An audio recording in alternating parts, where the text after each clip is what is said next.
بالنسبة لتاريخ الزلازل في اسطنبول، فأهم زلزال أو من أهم الزلازل اللي صارت في عام 1509 زلزال سموه زلزال القيامي.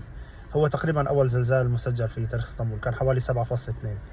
وزلزال 1766 ضرب اسطنبول مرتين الزلزال، وصار في دمار كبير بالقصور والمساجد.